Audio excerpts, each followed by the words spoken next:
আসসালামু আলাইকুম।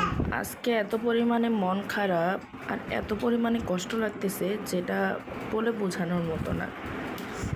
সব কিছু মিলেও তো আর মেয়েকে না খাইয়ে রাখা যাবে না। আমার মেয়েটা অসুস্থ।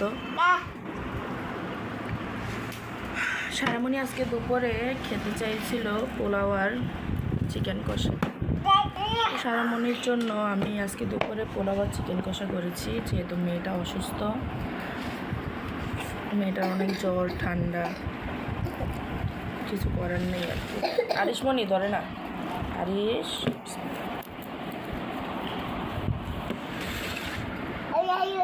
যত কিছুই হোক, যত খারাপই লাগুক, ছেলে মেয়েকে সময় দিতেই হয়, ছেলে মেয়েকে নিয়েই সময় কাটাতে হয়।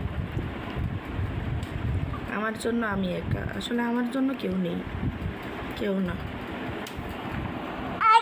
বাবা এই জন্য হয়তো বা সেই জন্যই এত কিছু, সেই জন্যই কারো হয়তো সহ্য হচ্ছে না আমার সুখটা। যাদের সহ্য হচ্ছে না তাদের হয়তো বা এক সময় সহ্য হবে। আশা করব যাদের সহ্য হচ্ছে না তারা আসুন, আমার সাথে সংসার করুন, থাকুন, দেখো না কেমন লাগে। দূর থেকে তো সবই ভালো দেখা যায়, কাছে আসলে না বোঝা যায় যে আমি ঢাকায় থাকি, কতটা পরিশ্রম করি না কি করি না। 10 তলার উপরে বসে বসে সারাদিন খাবার অর্ডার করে খাই, সেটা তো আমার সাথে থাকলে বোঝা যাবে, না থাকলে কিভাবে বুঝবে। এই জন্য বলতেছি, দূরের থেকে আমার ক্ষতি না করতে চেয়ে প্রয়োজনে আমার সামনে আসো, আমার সাথে বসো, আমি রান্না করি, ভালো মন্দ রান্না করে খাওয়াই, সেটা খেয়ে আমার সাথে বসে আমার দুর্নাম করো। বাবা নাও, আমার ক্ষতি করার চেষ্টা করো আমার বাসায় এসে, কোনো সমস্যা নেই, আমি সবসময় রেডি আছি।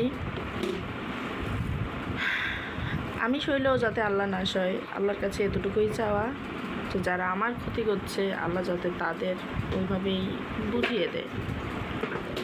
মানুষের ক্ষতি করলেই কখনো সুখ আসে না। সবাই ভালো থাকবেন। আল্লাহ হাফিজ।